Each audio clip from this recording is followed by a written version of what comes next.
Shalom Jemaat Tuhan, selamat datang di ibadah online GBI Haleluya Purwokerto.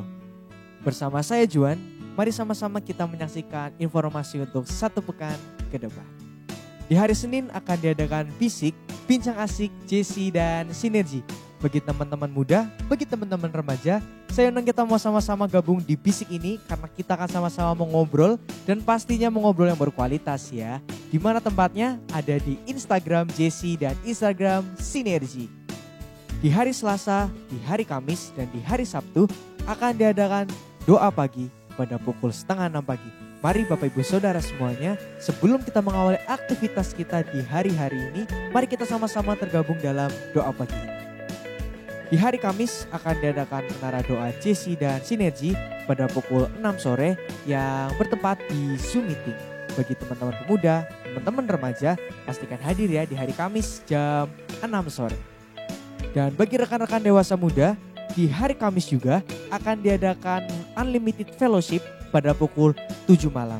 Mari teman-teman dewasa muda, kita sama-sama dibangun di dalam Unlimited Fellowship. Di hari Jumat akan diadakan Cool Kids yang akan dilaksanakan via Zoom Meeting. Bagi Bapak Ibu Saudara yang memiliki anak dari umur 0 sampai 12 tahun dapat bergabung di dalam Cool Kids ini. Dan untuk informasi seputar link dan meeting ID dapat menghubungi kakak wali kelas ya. Di hari Sabtu pukul 5 sore akan diadakan ibadah online JC dan Sinergi yang akan dilaksanakan via Zoom Meeting. Untuk meeting ID dan link Zoom akan dibagikan di Instagram JC dan Instagram Sinergi. Pastikan teman-teman cek Instagram ya. Pada hari Minggu saya mengundang Bapak Ibu, Saudara-saudari dapat bergabung di ibadah raya online pada pukul 7 pagi yang dapat disaksikan lewat YouTube GBI Haleluya Purwokerto. Mari sama-sama kita persiapkan hati kita, persiapkan jiwa kita, pikiran kita dan roh kita agar kita dapat sama-sama mengikuti ibadah di hari Minggu pada pukul 7 pagi. Selanjutnya bagi komunitas Kings Kid akan diadakan ibadah 2 kelas, yaitu kelas besar dan kelas kecil. Untuk kelas kecil dapat disaksikan lewat YouTube GBI Haleluya Purwokerto. Dan untuk kelas besar dapat disaksikan via Zoom Meeting. Nah buat adik-adik kelas besar untuk meeting ID dan link Zoom-nya dapat hubungi kakak wali kelas ya.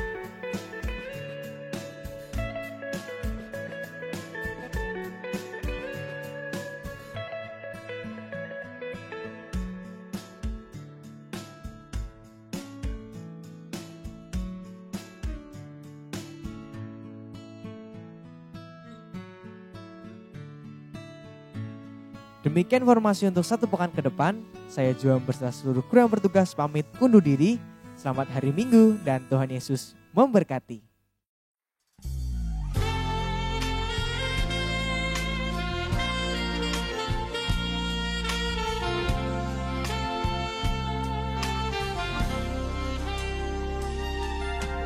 Lapangkanlah tempat kemahku, bentangkan tenda kediamanmu. Jangan menghemat, panjangkan talinya dan pancangkan kokoh patukmu. Lapangkanlah tempat kemahmu, bentangkan tenda kediamanmu. Jangan menghemat, panjangkan talinya dan pancangkan kokoh patukmu. Sebab engkau kan mengembang ke kanan ke kiri.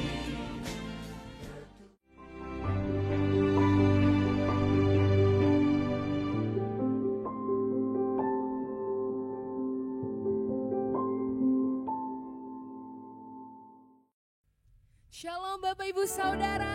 Shalom. Sekali lagi shalom. Shalom.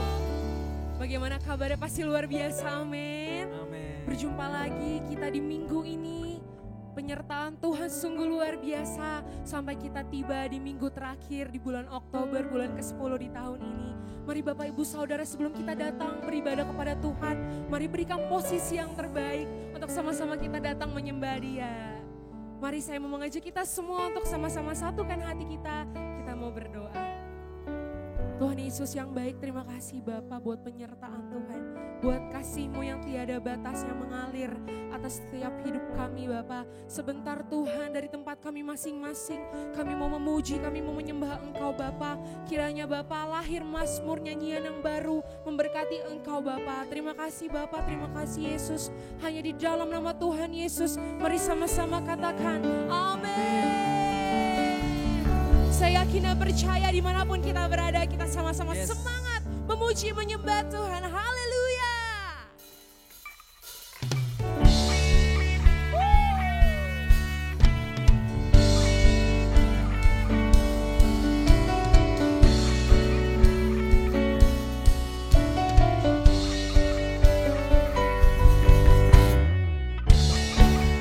Sebab Kau layak terima pujian dan penyembahan kami Tuhan.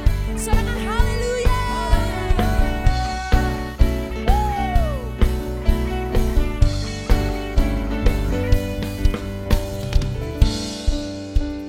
Kami datang bawa pujian, bersama memuji-Mu Tuhan.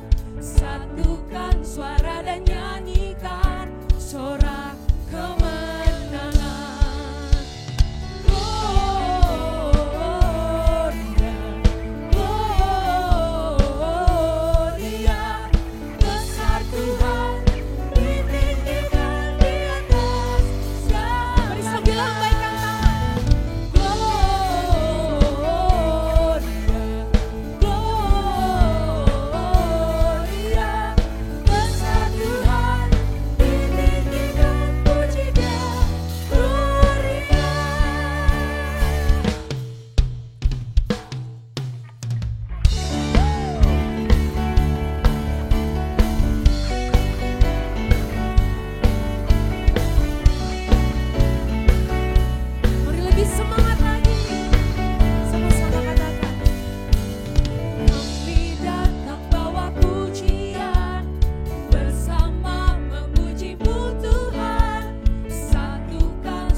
For all that you are, we give you glory, we give you honor.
Bapak Ibu Saudara sama-sama kita angkat tangan kita buat Tuhan. Kami mengangkat tangan kami Bapa sebagai tanda Kau segalanya. Kau yang layak terima pujian penyembahan kami hari ini Bapa. Terima kasih Tuhan, terima kasih Yesus. Terima kasih Bapa.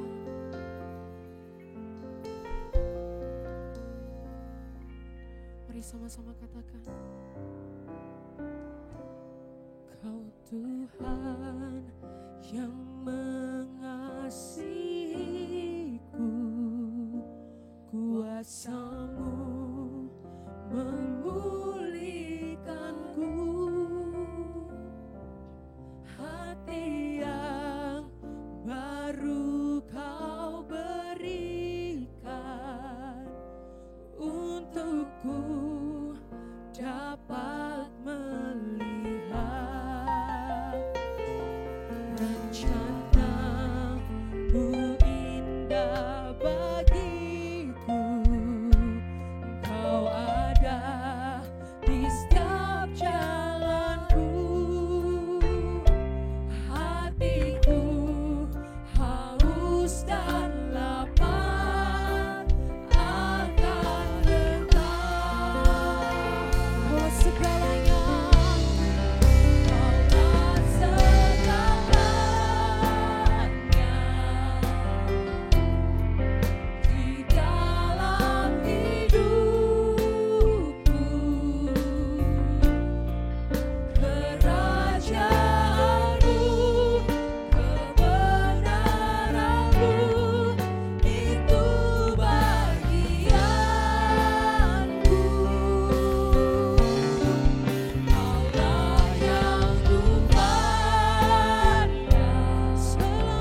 Beri tepuk tangan yang terbaik buat Tuhan. Sorakan haleluya.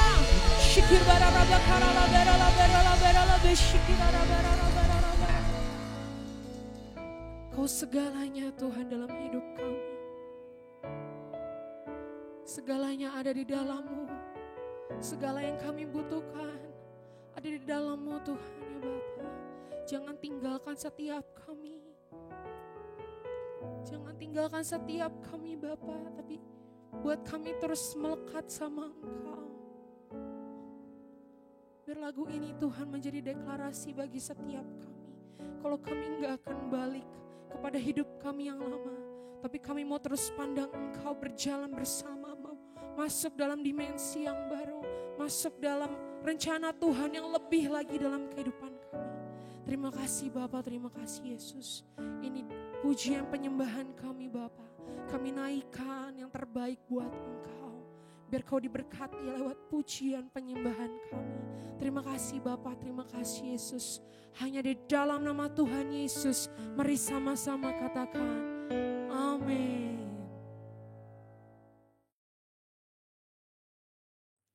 Happy Sunday semuanya, saya berdoa roh kita tetap menyala-nyala pada masa ini. Edisi Voice of Pentecost kali ini akan membahas mengenai generasi Yeremia, generasi akhir zaman. Mungkin banyak dari kita yang masih asing atau mempertanyakan istilah ini. Apa sih generasi Yeremia?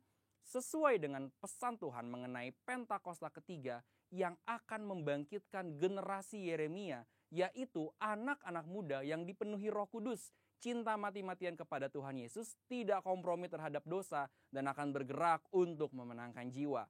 Maka dari itu, hari ini mari kita lihat apa yang Alkitab katakan tentang generasi Yeremia, generasi akhir zaman. Apabila kita membaca kitab Yeremia dan kehidupan Yeremia, kita mengetahui bahwa Yeremia dipanggil sejak masa mudanya. Di dalam Alkitab biasanya seseorang yang dipanggil sejak masa mudanya memiliki kekhususan yang penting. Mereka memainkan peran penting yang menjadi titik balik rencana Allah bagi umatnya.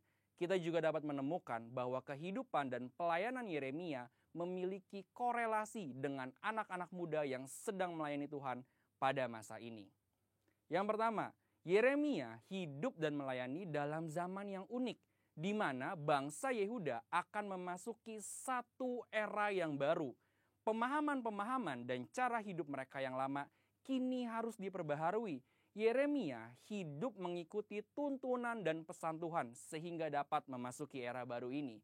Yeremia juga hidup di zaman lunturnya pengenalan akan Tuhan, di mana orang-orang tetap beribadah seperti biasa secara formalitas. Mereka datang beribadah kepada Tuhan, tetapi tidak menunjukkan pertobatan dan perubahan hidup.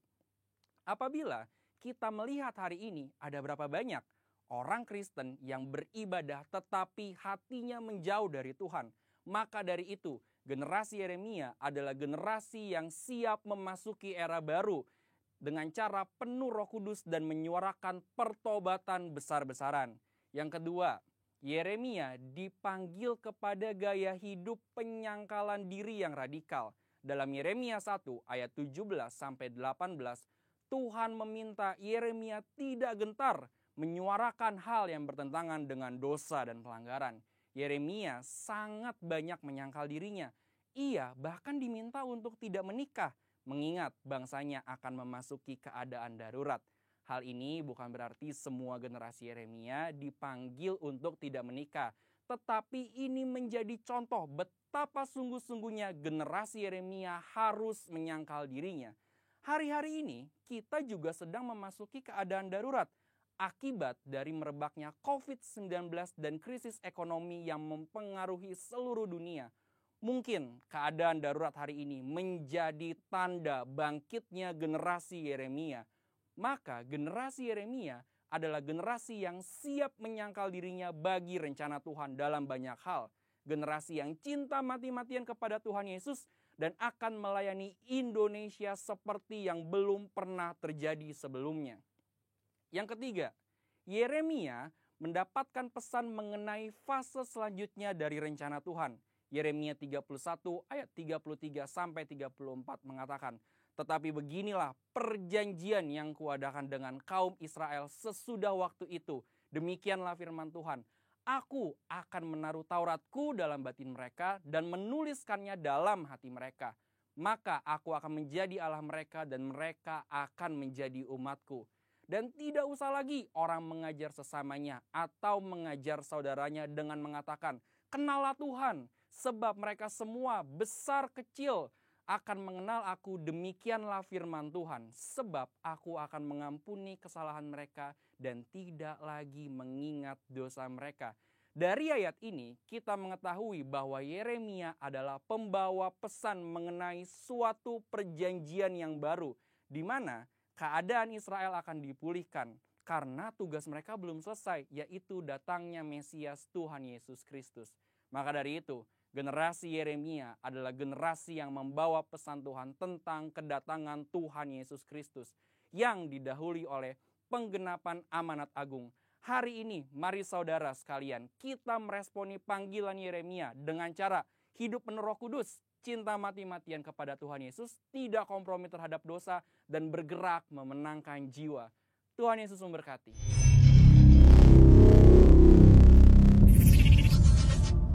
Shalom saudaraku yang dikasihi oleh Tuhan. Senang sekali menyapa Anda walaupun masih dalam situasi ibadah online. Tapi saya berdoa kiranya Anda semua dalam kondisi yang sehat dan juga mengalami damai sejahtera Allah yang limpah dalam kehidupan Anda semua, sekeluarga, dan juga kiranya pertolongan Tuhan nyata dalam kehidupan kita. Nah, Bapak Saudara, sepanjang 6 bulan terakhir ini, bahkan mungkin sepanjang tahun ini, kita memasuki masa atau tahun yang betul-betul berat. Tahun di mana ini adalah tahun yang cukup menguji iman kita dan merupakan tahun yang menantang untuk setiap kita. Tapi saya percaya bahwa dalam apa yang sedang kita alami menguji kekuatan kita, baik secara ekonomi, baik secara kesehatan, baik secara hubungan sosial kita maupun hubungan dengan keluarga. Namun kehidupan tetap harus berjalan, kehidupan masih tetap harus dilakukan, kehidupan masih tetap menuntut kehidupan kita untuk kuat. Karena itu saya percaya hari ini kekuatan Tuhanlah yang hanya bisa kita andalkan. Kekuatan Dialah yang membuat kita kuat dan bertahan sampai hari ini. Dan kalau kita coba renungkan selama 6 bulan terakhir ini, kalau kita masih boleh berdiri tegak, diberikan kekuatan, kesehatan, bukankah itu juga hanya karena Tuhan yang menyertai kehidupan kita? Karena itu saya percaya pada pagi hari ini kita terus berharap bahwa kekuatan Tuhanlah yang menyertai kehidupan kita.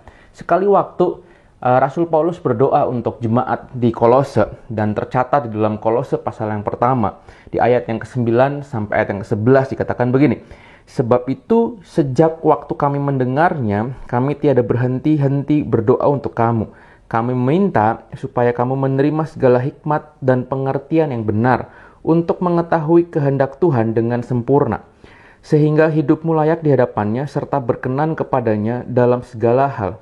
Dan kamu memberi buah dalam segala pekerjaan yang baik dan bertumbuh dalam pengetahuan yang benar tentang Allah, dan dikuatkan dengan segala kekuatan oleh kuasa kemuliaannya untuk menanggung segala sesuatu dengan tekun dan sabar. Nah, pada waktu itu, pada saat kisah ini ditulis atau pada saat surat ini ditulis oleh Rasul Paulus kepada jemaat di Kolose, Rasul Paulus mendengar tentang iman, tentang kasih, dan juga pengharapan dari jemaat-jemaat di Kolose. Di tengah jemaat Kolose didera oleh berbagai macam pengajaran yang menyesatkan. Namun yang menarik adalah perkataan Paulus di mana dia berdoa bahwa jemaat di Kolose mendapatkan kekuatan dan dikuatkan oleh kuasa kemuliaannya untuk menanggung segala sesuatu dengan tekun dan sabar. Yang menarik adalah Rasul Paulus menggunakan kata tekun dan juga sabar. Dalam arti yang sebenarnya, kata tekun itu berarti konsisten. Dalam satuan waktu, konsisten menanggung beban atau terus-menerus. Dan yang kedua kata yang dipakai adalah kata sabar. Tahukah Bapak Saudara apa arti kata sabar? Alkitab menjelaskan dalam bahasa aslinya, kata sabar mengandung arti yaitu long suffering atau penderitaan yang panjang. Nah, Rasul Paulus mendoakan jemaat di Kolose untuk dia atau mereka tekun, setia dalam penderitaan yang panjang dan dapat menanggung semuanya itu dengan kasih karunia Tuhan. Nah, karena itu hari ini kalau kita memasuki bulan-bulan yang sulit atau tahun yang sulit, saya percaya kehidupan yang terus masih harus kita jalani, kita tetap perlu menanggung apa yang sedang terjadi dalam kehidupan kita. Kenapa? Karena kesusahan ini bukan hanya mengenai kita secara pribadi, tetapi semua orang di muka bumi ini sedang mengalami kesulitan yang sama.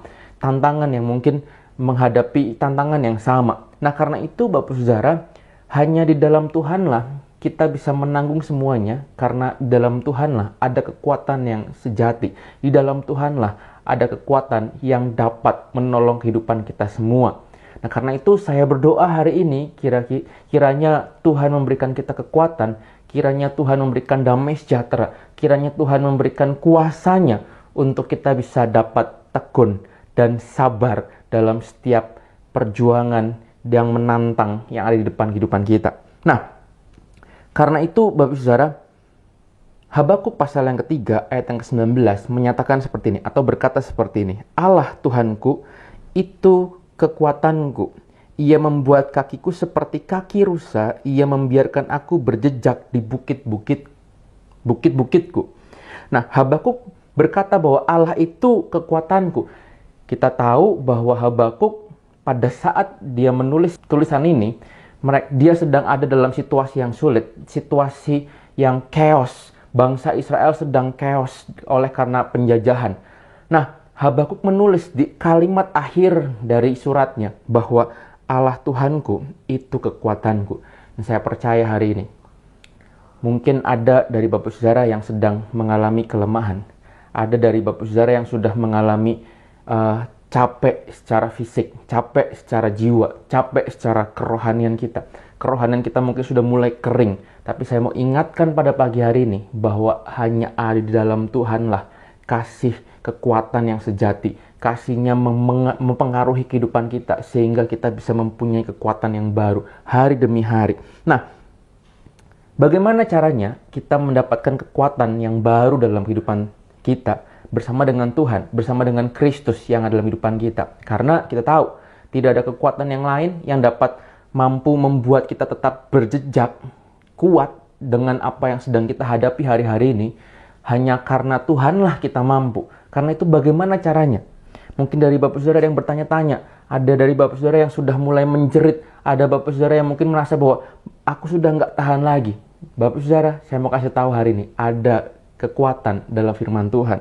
Nah, karena itu saya mau berbagi, ada beberapa cara untuk kita bisa mendapatkan kekuatan daripada Tuhan, yang kemudian kekuatan itu bisa memperbaharui kekuatan kita. Yang pertama, bagaimana caranya? Yang pertama adalah datang kepada Kristus. Matius pasal yang ke-11 ayat yang ke-28 sampai ayat yang ke-30 dikatakan begini. Marilah kepadaku semua yang letih lesu dan berbeban berat. Aku akan memberi kelegaan kepadamu. Pikulah kuk yang kupasang dan belajarlah padaku. Karena aku lemah lembut dan rendah hati dan jiwamu akan mendapat ketenangan. Sebab kuk yang kupasang itu enak dan bebanku pun ringan. Nah, datanglah kepada Kristus. Datang dengan apa? Datang dengan kerinduan hati kita. Datang kepada Dia. Sebab apa? Sebab Tuhan sudah mempersiapkan kuk untuk kita. Nah, mungkin kita bertanya-tanya, saya sedang lemah, saya sedang letih, tapi kenapa saya harus pasang kuk yang Tuhan beri dalam kehidupanku? Bukankah kuk itu justru membebani kehidupan kita? Nah, Bapak Saudara, ternyata waktu saya pelajari, kuk itu memang biasa dipakai untuk seekor kerbau yang dipakaikan kepada kerbau untuk membajak tanah, untuk bertani. Nah, biasanya kuk itu dipasang kepada dua kerbau, yang satu kerbau yang sudah kuat atau yang tua, dan yang satunya lagi dipakaikan kepada kerbau yang masih muda, dan kedua-duanya berjalan secara bersamaan. Nah, ini berbicara bahwa pada waktu kerbau itu dipakaikan sebuah kuk, yang muda itu akan kemudian belajar dan membangun kekuatannya karena beban yang berat itu dipakaikan kepada terjatuh kepada kerbau yang lebih tua. Nah, dalam hal ini Tuhan bukan sedang mau menambahkan beban kita, tetapi justru Tuhan sedang mau membagi kekuatannya untuk membuat kita semakin kuat, semakin hari semakin kuat.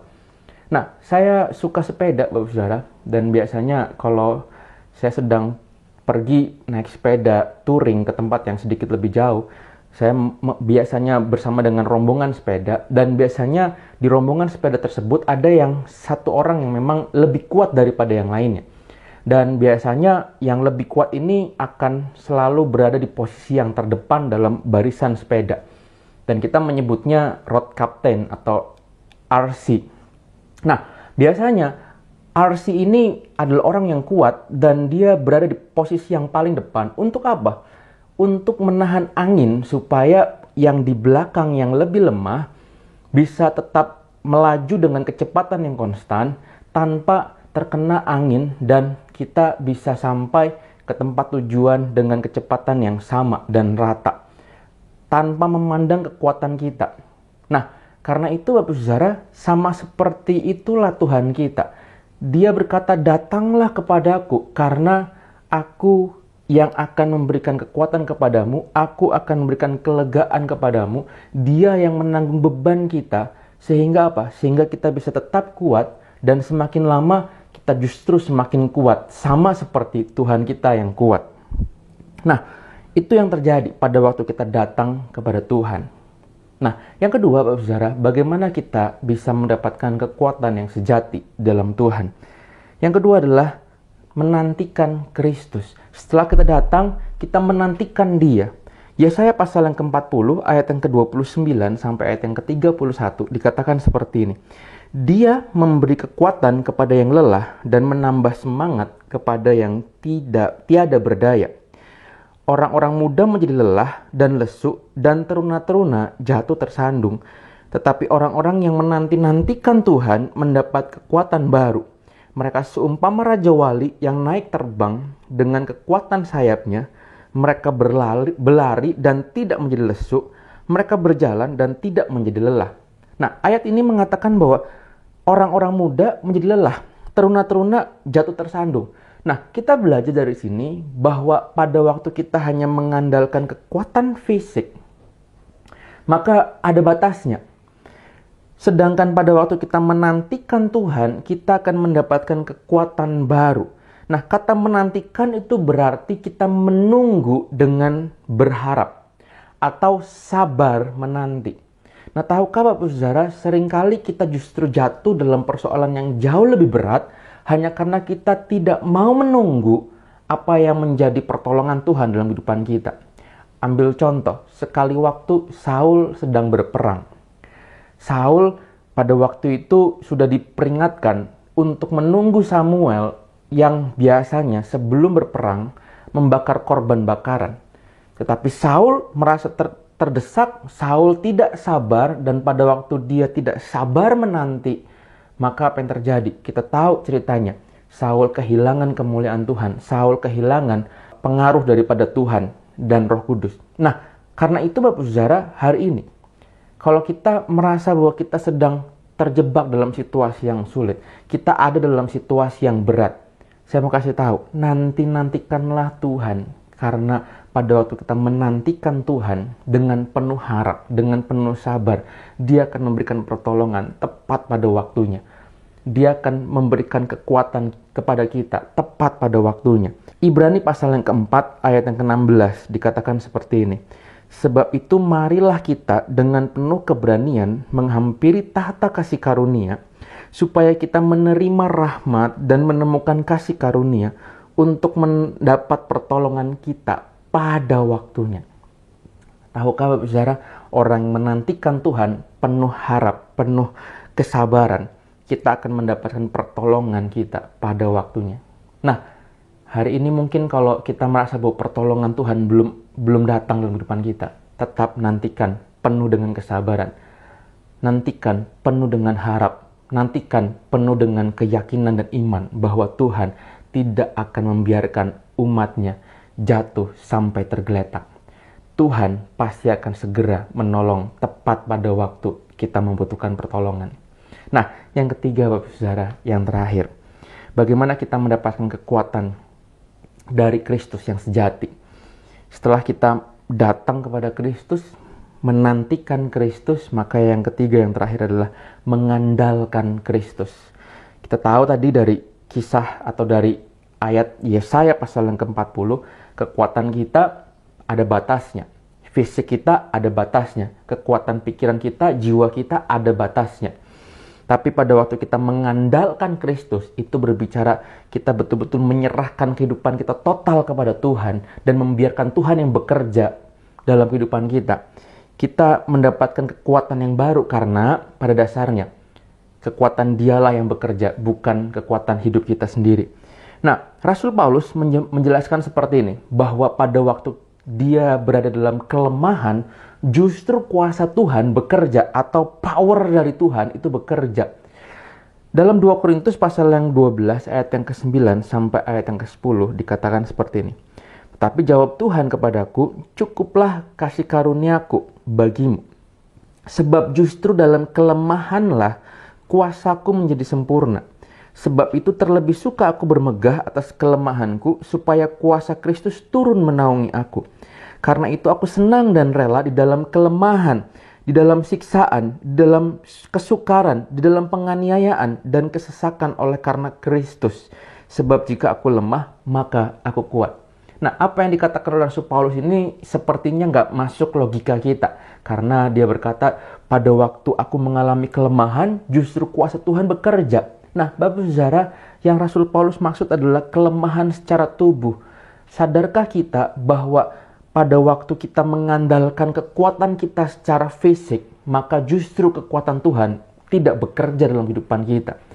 Pada waktu kita betul-betul mengandalkan Tuhan, yang berarti kita menyerahkan kehidupan kita sepenuhnya kepada Tuhan, justru di saat itulah kuasa Tuhan bekerja dalam kehidupan kita. Makanya Rasul Paulus berkata, aku terlebih suka menderita, mengalami siksaan secara tubuh, karena dia menyadari betul bahwa pada waktu kematian daging itu ada dalam kehidupan Rasul Paulus, justru Roh Kudus mulai bekerja dengan kuasanya yang dahsyat dalam kehidupannya. Nah, hari ini Tuhan mungkin mengizinkan kita ada dalam suatu situasi yang sulit. Mungkin kita mengalami situasi yang berat.